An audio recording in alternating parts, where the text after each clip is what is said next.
Nossos filhos pertencem a quem? Não é à toa que hoje eu vou falar de filhos. Na verdade, não é por causa do batismo. Na verdade, o batismo aconteceu em função dessa pregação, porque existe aí uma prerrogativa que é minha, eu sei o que vai ser pregado aqui. Então eu escolhi esse dia em função do tema, e a gente tem estudado aqui há algum tempo a questão da família, tendo falado sobre casamento, falamos sobre essa relação de homem e mulher dentro do casamento, tudo isso, e hoje a gente vai continuar falando. Semana passada falamos sobre os supertudos, uma marca muito forte da nossa geração, quando vai falar sobre criação de filhos, a maneira como eles estão sendo criados mesmo e crescendo numa geração que demanda tanto e uma geração que acredita tanto em certas coisas e se frustra depois. E hoje eu quero falar sobre esse assunto. Os nossos filhos pertencem a quem? E eu acho que essa resposta, essa pergunta, ela tem uma resposta dupla.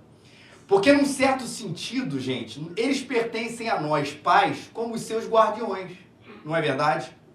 Na formação, nas palavras, no exemplo, no ensino. Tudo isso pertence a nós, pais, como guardiões dos nossos filhos, passarmos isso, e a gente pode afirmar, baseado nisso, que eles pertencem a nós. De igual maneira, para a proteção dele. Nós somos guardiões do mal, contra o mal, dos nossos filhos, para que a gente possa, de alguma maneira, trazer segurança para a nossa casa. E no momento onde isso é tão discutido, a questão da segurança dos nossos filhos, cabe a nós, pais, colocarmos esse valor dentro de nós e nos enxergarmos. Os filhos somos nós, são os nossos, cabe a nós guardarmos eles. Mas, num outro certo sentido, a gente pode afirmar que eles pertencem 100% a nós e eles pertencem 100% a Deus. Porque não é para que a nossa vontade seja feita na vida dos nossos filhos. Não é para que a nossa vontade seja feita na vida deles como se ela fosse alguma coisa que tivesse sido imposta. Os nossos filhos são para Deus. É para que eles descubram o que é ser um homem e uma mulher de Deus. É para que eles descubram o que é conhecer o verdadeiro Pai eterno, o Pai da vida, a Deus, o nosso Pai. E a gente tem que afirmar essas duas verdades na nossa história, porque quando a gente se pega só acreditando no extremo, normalmente a gente vai ter uma malcriação. Se a gente acaba acreditando que eles são só nossos, ou acreditando que eles são só Deus, e não 100% nossos e 100% Deus, a gente acaba caindo para algum extremo. Primeiro, pais que acham que seus filhos não acreditam que devem ser criados por ele mesmo. E eu estou falando isso para alguma paternidade ou maternidade que afirme, não, meus filhos são de Deus, deixa com Deus, Ele que sabe de todas as coisas, Ele que vai criá-lo. Peraí, com isso eles estão se isentando de uma responsabilidade que o próprio Deus, a quem eles afirmam devolver os filhos, o próprio Deus designou eles como guardiões e como os pais. Não dá para dizer, olha, meu filho não tem nada a ver comigo, isso aí é ele e Deus. Peraí. Esse próprio Deus, em que a gente está afirmando essas coisas, foi Ele que colocou a gente como guardiões, como pais, como criadores dos nossos filhos. Mas, ao mesmo tempo, pais que acham que seus filhos não são criados por Deus, são 100% seu, só isso, não dão ao seu filho o privilégio de encontrar a razão última da vida, a razão final da vida, que é descobrir eles mesmos que os filhos são filhos de Deus, e são cuidados por Deus, e são embalados por Ele, e são, no momento difícil da vida, são guiados por Ele, como a gente falou e cantou aqui nesse texto, no texto de Salmo 23, a gente cantou aqui, pelo nosso bom pastor. Por isso que eu acho, meus queridos, que essas duas verdades precisam caminhar juntas. Nossos filhos são 100% nossos, e os nossos filhos são 100% de Deus. Mas por que é importante a gente afirmar tudo isso? Porque não só na questão entre nós e Deus. Eu acho que a nossa geração, de alguma maneira, e todas as gerações carregam os seus pais exteriores, elas estão deixando que alguns pais exteriores cuidem dos nossos filhos. Toda geração tem um problema com isso, não é verdade? Talvez você que seja uma geração anterior à minha, falasse assim, no meu tempo, a gente não podia deixar os filhos fazer isso, estar exposto a esse tipo de coisa, porque senão tal instituição irá criá-lo. A nossa geração hoje de pais, ela já pensa em algumas outras instituições que tentam criar o nosso filho. E a geração dos nossos filhos vai repensar outras e outras, mas a forma é que tem sempre alguém dizendo, eu vou criar o filho de vocês. Quer ver alguma delas? Nossa cultura. A nossa cultura muitas vezes se coloca como pai dos nossos filhos. Eu vou criar, pode deixar, eu vou passar os valores para ele. E valores de culturas é uma coisa que elas estão no ar, é uma coisa que está no ar. Pode passar o próximo, por favor, meu cultor está funcionando. Ela está no ar, é a mídia, a opinião repetida, aquilo que se fala, os ditados do nosso tempo, as questões do nosso tempo que vão sendo faladas, repetidas, e tudo isso vai entrando, não se engane, falamos isso semana passada, tudo isso vai entrando nos nossos filhos e dentro de nós como elemento formador. Dizer, falei semana passada, vou repetir para aqueles que não estiveram aqui, dizer que a gente está isento da nossa cultura é uma grande bobagem. Falei esse exemplo, ninguém veio aqui de turbante, veio? Nenhum homem veio aqui de toga. Ninguém veio aqui de tanga. A gente não é índio, a gente não mora no Oriente Médio, nós nos vestimos vestidos como ocidentais. E a gente não parou a pensar isso. Poxa, hoje eu sou um cara formado pela minha cultura, eu vou botar uma calça jeans. E ninguém pensou aqui e falou assim, não, eu acho que alguma coisa da minha cultura ela é equivocada. Eu vou colocar hoje, né, uma túnica para eu poder ir lá na igreja participar do batizado. A gente não vê assim. Somos formados pela nossa cultura. Pensamos as coisas nesse referencial. Obviamente, a gente não pode deixar que ele crie os nossos filhos, porque ele também é uma coisa que vai criar. Se você deixar. Quer ver outra instituição? E por favor, não se choque com ela. É a escola. Nunca vou esquecer dessa frase falada, citei ele semana passada, Mário Cortella, o educador, né, filósofo, que disse, frase simples, a escola escolariza e os pais educam. É frase importante, porque talvez muitos dos pais prefiram até que a escola exerça esse papel de formação de vida, de formação espiritual, de formação de vida na vida dos seus próprios filhos. Deixa lá ele vai aprender todos os seus valores, vai aprender tudo aquilo que quer ser um bom cidadão, na integralidade disso, sendo que essa responsabilidade não dizem apenas os cristãos, não diz apenas a Bíblia, mas diz até todo o sistema de educação, isso precisa ser aprender dentro de casa. O filho precisa aprender a respeitar o professor, não dentro da sala de aula, mas dentro da própria casa. A gente sabe disso. Terceiro, o Estado. Nem tudo que é Estado é ruim. Mas ele não pode criar o meu filho de acordo com as suas próprias regras.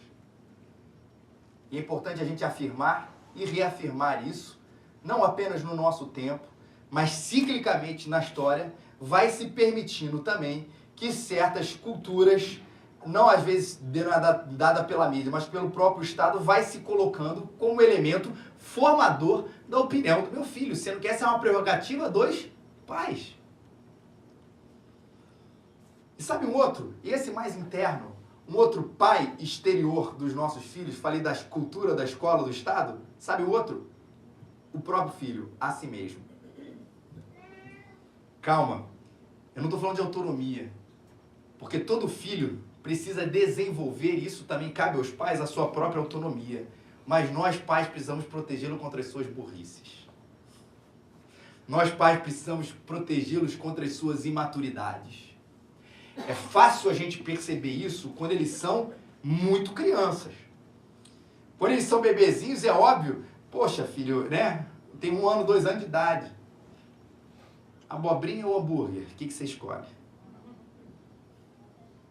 Ver televisão, ver o tablet, você viu, né? Botei o tablet aqui 1 segundo, alguém já foi lá e pegou, e se deixar, os pais sabem disso de hoje em dia, é o dia inteiro, 100% do dia, mergulhado ali na tecnologia.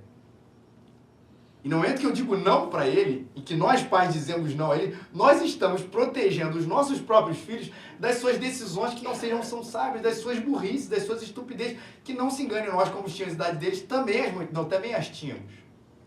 E na medida que o tempo vai passando e que chega a infância um pouco maior, a própria adolescência, nós continuamos, e até a vida adulta, digo para você, eu defendo essa tese, até o último dia em que nós pais estivermos vivos, nós estamos, de uma maneira um pouco diferente, de acordo com a idade, protegendo os nossos filhos, ou tentando proteger com a sabedoria de vida os nossos filhos das nossas próprias burrices. Posso fazer uma analogia? Pouquíssimo tempo atrás eu estava pensando sobre alguns ícones nos anos 90 na minha vida, em termos de vida pastoral.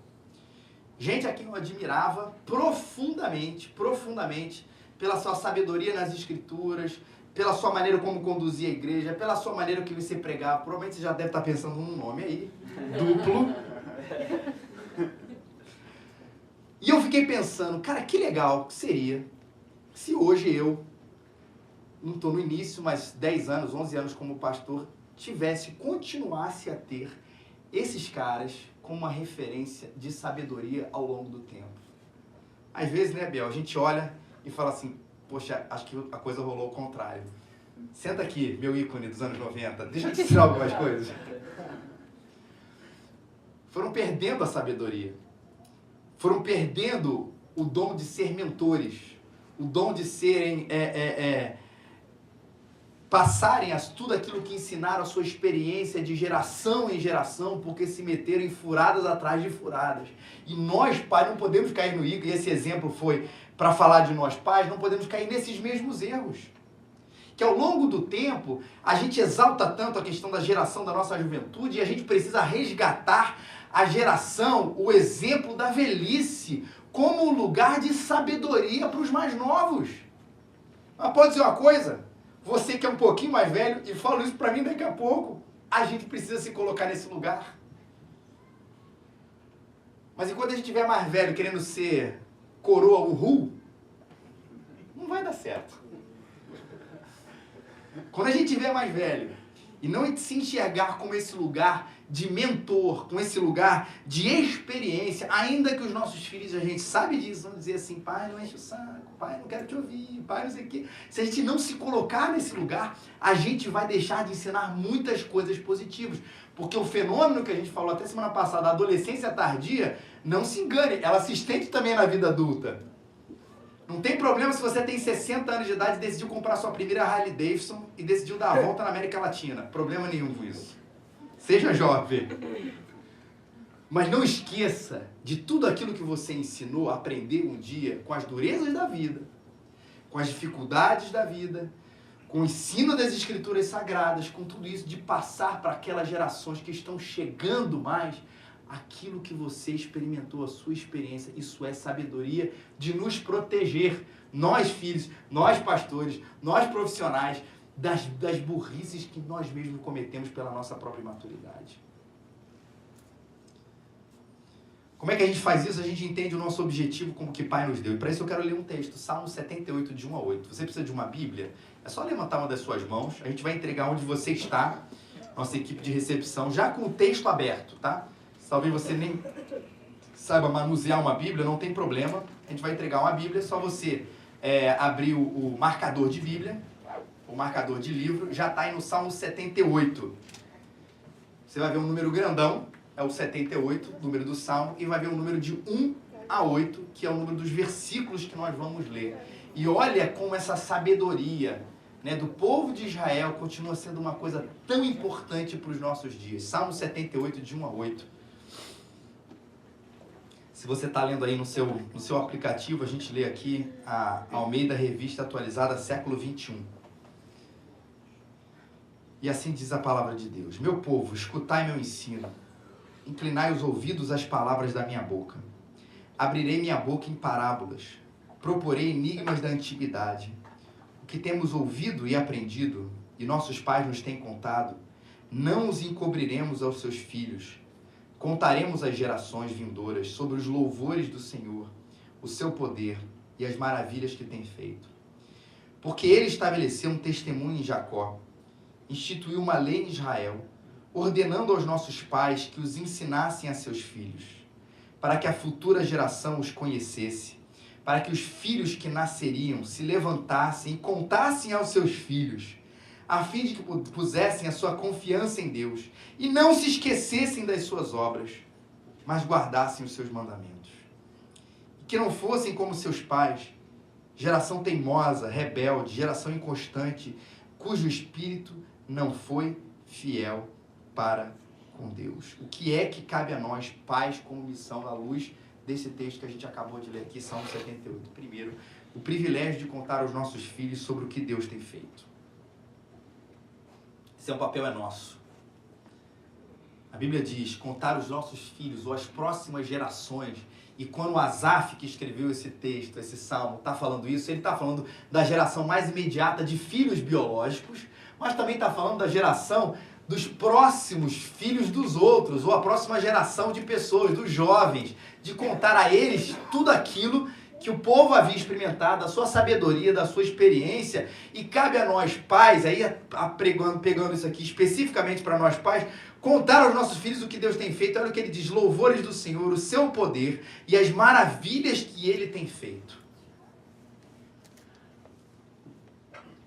E eu, quando estava preparando esse sermão, a minha primeira palavra seria falar assim, responsabilidade de contar aos nossos filhos sobre o que Deus tem feito. Eu falei, a gente precisa mudar isso.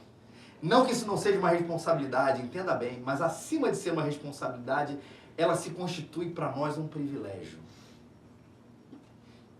Deus nos dá a honra, a alegria, o privilégio de contar às nossas gerações o que Ele tem feito. E eu não acredito que exista maior maravilha que Deus fez por nós do que a pessoa de Jesus.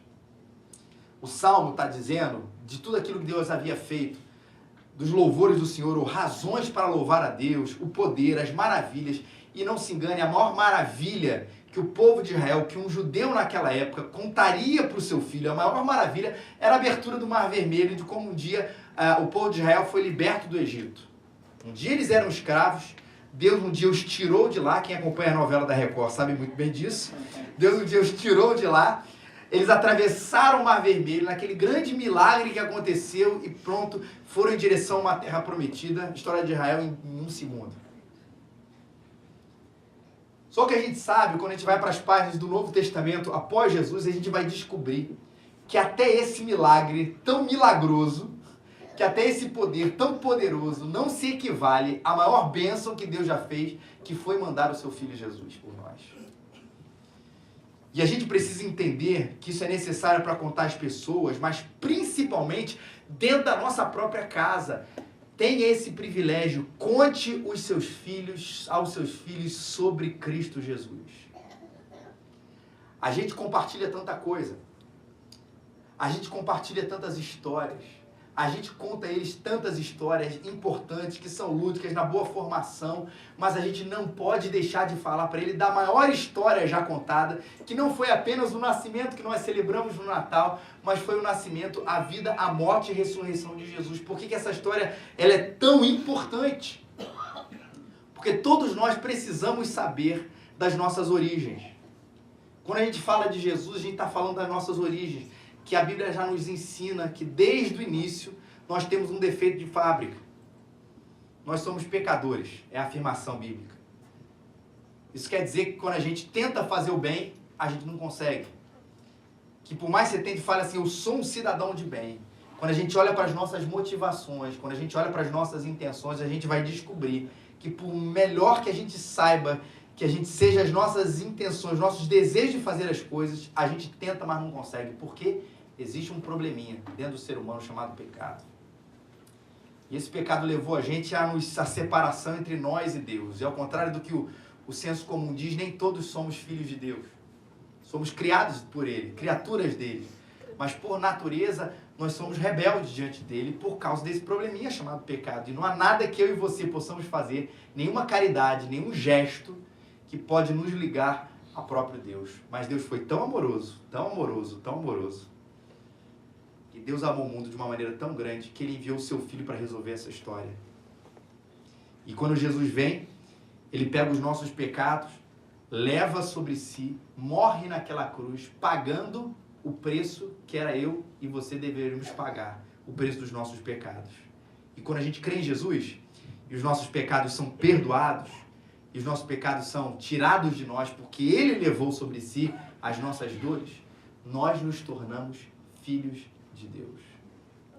Se a maior notícia que seu filho precisa ter, é que ele é filho de Deus, você precisa contar essa história de que ele precisa do Evangelho, de que ele precisa de Jesus, assim como todos nós. E a gente precisa contar as histórias da Bíblia e as histórias da vida como se ambas pertencessem a Deus. O que eu quero dizer com isso? Você fala de uma história, de um milagre bíblico, como esse que eu falei, por exemplo, da abertura do Mar Vermelho. Uma coisa incrível que Deus fez. Aí você diz, olha filho, graças a Deus. Filho, olha que legal. Olha aquilo que Deus fez, que coisa tremenda, que coisa maravilhosa. Aí você conta com o evangelho ali na sua cabeça e no seu coração. Mas aí você vai para a história da sua vida e deixa de inserir Deus. Você vê a criação. Ontem mesmo a gente estava brincando com os nossos filhos. O Joãozinho olhou assim, papai, olha a lua. Realmente às vezes os nomes de pai chato. Papai do céu que criou. Mas você associar as coisas com o evangelho. Você tem um livramento. Você fala do milagre do Mar Vermelho e diz, graças a Deus. Você tem um livramento na nossa vida, você diz, que sorte. Você está entendendo que no fundo, você vai gerar no seu filho uma cabeça dualística. Ou seja, existe as histórias de Deus agindo na Bíblia e existe a vida onde Deus não interfere. É sorte, é o acaso ou coisas parecidas. Mas quando nós passamos para os nossos filhos a geração do que Deus tem feito nas Escrituras e no nosso dia a dia, nosso filho vai crescendo com essa certeza de que não existe a distinção entre o mundo religioso e o mundo real, que não existem dois mundos, mas um só mundo onde Deus manda, governa e comanda todas as coisas. E a gente passa isso pela maneira como nós nos expressamos.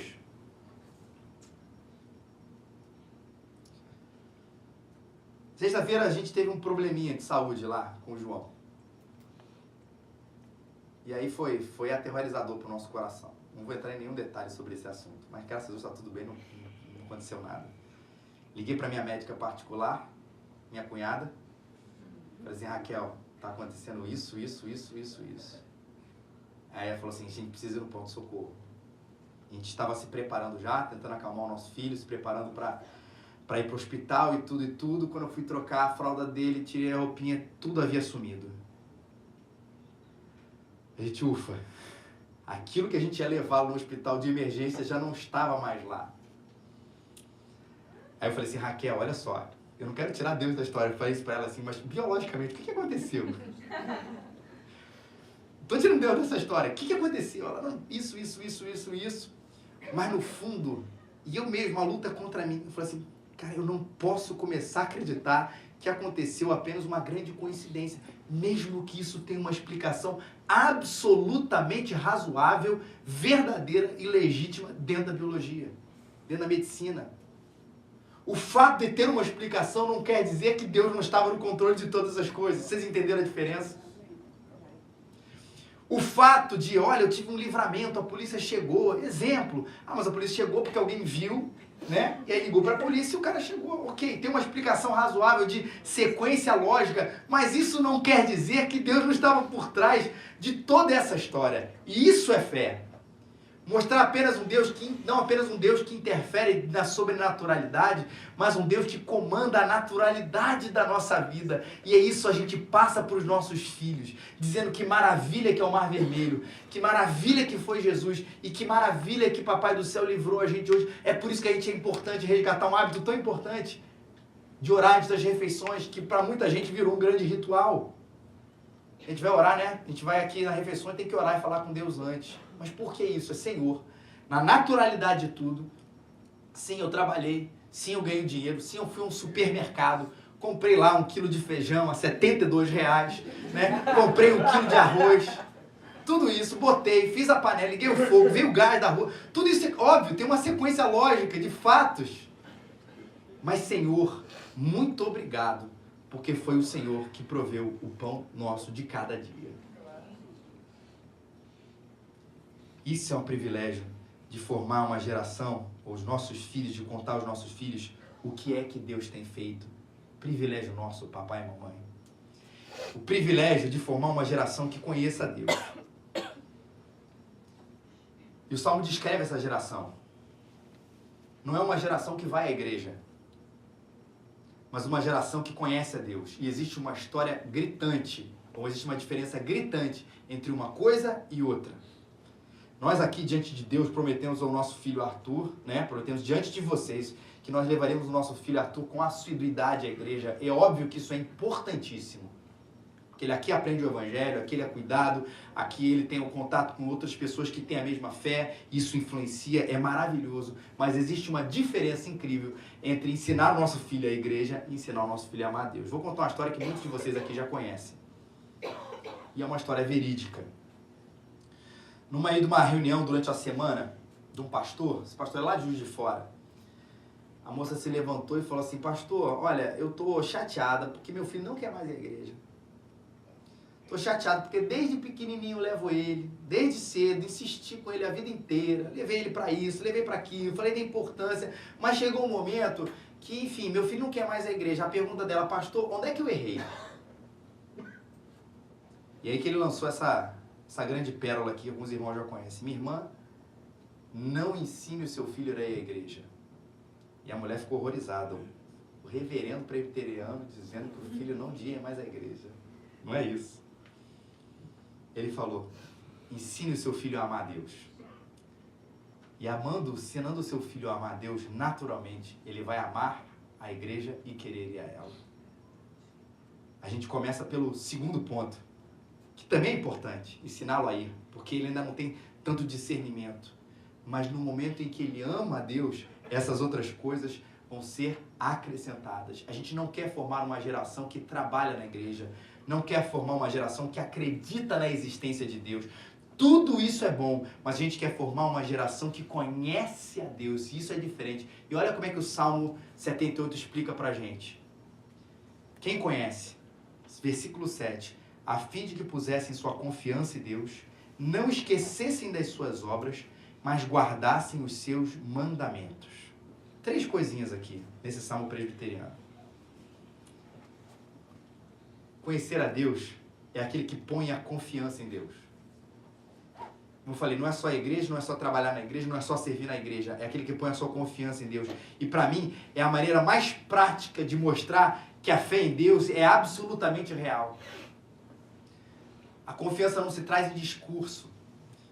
Ele não vive uma vida que apenas tem a questão religiosa, como eu disse, como um discurso prioritário, mas pelo contrário, nos seus passos, no seu dia a dia, na maneira como ele vê o seu emprego, na maneira como ele vê todas as coisas, ele põe a sua confiança em Deus e acredita na ação de Deus acima de todas as coisas e durante e em todas as coisas. Gente que põe a sua confiança em Deus. Eu olhar para o meu filho e pensei: meu filho conhece a Deus, meu filho ama a Deus. Filho, você põe a sua confiança em Deus, a gente precisa observar isso nele. Não se esquece das suas obras, a fim de que pusesse sua confiança em Deus e não se esquecesse das suas obras. É o que eu falei, lembra e relaciona a vida dele com o Evangelho. Ele sabe e relembra aquilo que Deus faz. E a nossa memória, você sabe disso, ela é fascinante para colocar a gente para cima ou para baixo. Então é que a gente lembra de certas coisas e, poxa, que terrível lembrar disso. E tem um texto na Bíblia muito legal que fala assim: eu quero trazer à memória aquilo que me traz esperança. Lembra o seu filho das obras de Deus, para que ele também tenha esperança. Sei que talvez você diga: meu filho só tem 1 ano de idade, meu filho tem 6 meses, mas vai contando. Para que ele coloque a sua confiança em Deus e não esqueça das obras dele. Isso passa pelos pais. Em terceiro, e guarde os seus mandamentos. Vou ler uma frase que eu vi essa semana. Ela diz o seguinte: o objetivo da leitura da palavra de Deus diária não é para você dominar a palavra de Deus, mas para que a palavra de Deus domine você. Pastor Josemar Bessa. Eu sei, a gente tem uma geração de jovens muito interessados na palavra de Deus. E eu já discuti isso uma vez, conversei isso com o Marquinhos, conversei isso com o Gabriel. Eu acho isso fantástico, sensacional. Mas, por favor, que não seja uma geração que conhece as minúcias da doutrina cristã, mas que não tem a sua vida transformada por essa doutrina que tem esse objetivo final, fazer de nós a imagem de Jesus. Que meu filho seja um Jedi na palavra, problema nenhum nisso, no conhecimento dela, no folhear das escrituras sagradas. Ah, mas por favor, acima de tudo, que ele seja alguém dominado por essa palavra. transformado por ela. Que os nossos filhos sejam assim. Guardar os mandamentos de Deus não é decorá-los. Guardar os mandamentos de Deus não é saber de cor salteado, né? Mandamento 1 é fazer isso, 2, 3, 4, 5, 6, 7, 8, 9, 10. Sabe isso, toma lição, show de bola, maravilha. Mas guardar os meus mandamentos, olha que a palavra de Jesus diz, aquele que tem os meus mandamentos e os guarda, esse é o que me ama. Ou aquele que tem os meus mandamentos e os obedece, e os vive, e os tem, e é tido por eles. Esse é o que verdadeiramente me ama. Dizer para ele, meu filho, não quero apenas te ensinar as histórias bíblicas, mas eu quero ensinar você a guardar os mandamentos para que você entenda o que é ser um marido ou uma mulher, uma esposa como Deus quer. Meu filho, eu quero que você guarde os mandamentos, não apenas para que você saiba de cor e salteado o que está escrito na Bíblia, mas para que você seja formado em você a imagem de Jesus e seja você um filho como Deus quer, um profissional como Deus quer, um homem ou uma mulher como Deus quer, um empresário, um funcionário, um cidadão como Deus quer. Esse é o nosso objetivo como os pais, e entenda bem que a Bíblia, desde a sua primeira página até a sua última, vai colocar essa responsabilidade ou esse privilégio, mudando aqui minha palavra, em cima de nós. E volta e meia me pego, meus irmãos, e você que é pai, a gente vai se pegando, é um pouco relapso nesse assunto. É mais fácil a gente sentar e contar uma história. É mais fácil a gente sentar e falar que estamos levando os nossos filhos à igreja. É mais fácil a gente sentar e orar com ele. Todas essas coisas, lembra bem que são positivas, mas o que a Bíblia nos pede é ensinar, ou palavra de semana passada, treinar os nossos filhos para que eles sejam homens e mulheres de Deus. Isso dá muito mais trabalho, mas é absolutamente maravilhoso. E sabe uma coisa que eu entendo? Eu vou dizer isso para a Igreja Raízes. A gente está batizando muitas bebês aqui. Muitos bebês. Daqui a pouco vamos batizar mais. E sabe qual é a minha alegria disso? Minha alegria como pastor dessa igreja é saber que Deus acho que está chamando aqui nós, principalmente nós como pais, ou você como futuros pais, para desenvolvermos a nossa igreja a partir das nossas famílias. Você tem essa percepção de vez em quando? Uma geração de pais que entendem a sua responsabilidade para os seus filhos, que vão entender a responsabilidade para os filhos deles e assim por diante. Não quer dizer que a gente não vai ter pessoas que ainda não fazem parte da nossa família, mas que está sendo alguma coisa, uma vocação, chamando assim, muito forte aqui dentro dessa casa de Deus. Treinar. Ensine o seu filho como é ser um homem ou uma mulher de Deus. Porque ele estabeleceu um testemunho em Jacó, instituiu uma lei em Israel, versículo 5, ordenando aos nossos pais que os ensinassem aos seus filhos. Que coisa boa, e a gente olhar para os nossos filhos e entender que eles precisam crescer como Jesus, como eu falei aqui, em sabedoria. Sabedoria são vidas, boas decisões, a boa esperteza, conhecendo a dinâmica. Ninguém foi criado aqui para ficar numa bolha, mas ter sabedoria. Em estatura, que cabe a nós também cuidarmos aí, a questão da estatura vem a ver com a biologia, com o corpo, de prover para os nossos filhos as necessidades mais básicas, mas também graça, conhecimento de Deus.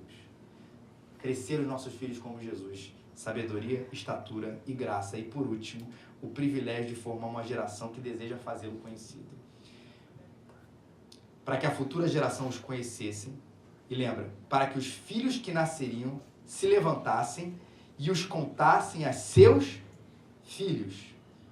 Esse é o plano de Deus com as nossas gerações. Lembra que eu falei aqui da história, da Raízes? A gente conta aos nossos filhos e tem essa preocupação tão importante para que eles conheçam a Deus, e Deus tem toda a parte disso, porque a ação do Espírito Santo, em última instância, sem dúvida é isso, mas a responsabilidade é nossa de ensinar a verdade. Que os nossos filhos crescem, impactam a sua geração de amigos, a sua geração dos seus filhos e assim por diante. Se toda a família cristã entendesse esse valor, entenda bem o que é que seria isso de impacto para o mundo. Lá o Salmo 78 já está falando assim, seria maravilhoso. Os filhos contando para os filhos, que contam para os seus filhos, que contam para os seus filhos, e todas as gerações vão conhecendo quem Deus é. É o privilégio de fazer não apenas o nosso filho um discípulo de Jesus, mas alguém que faz outros discípulos de Jesus. Uma geração que deseja fazê-lo conhecido. Quero concluir dizendo uma frase também clichê, mas importante. Estamos preocupados em deixar um mundo melhor para os nossos filhos, mas será que nós estamos deixando filhos melhores para o nosso mundo? É uma frase tão repetida, dita, virou gif animado do Facebook, frases coloridas, aquela frase de bom dia no seu grupo de família, não é? Mas ela é verdadeira, que esse é o maior legado que a gente pode deixar para Deus e para esse mundo. Filhos que amam a Ele. Não deixe esse privilégio para mais ninguém. Tem sempre alguém querendo criar o seu filho. Seja, como eu disse aqui, a cultura, o Estado, a escola, ele mesmo. Tem sempre alguém querendo criar o seu filho. Não deixe esse privilégio para mais ninguém. E isso só vai acontecer quando você ama a Deus. E só é possível amar a Deus através de Jesus. E quando você entende essa missão maravilhosa, que é amar a sua família, sendo guardião de Deus, para passar para o seu filho a maior notícia que ele pode saber, aquela que muda a gente por inteiro. Jesus morreu por mim. Que Deus nos abençoe.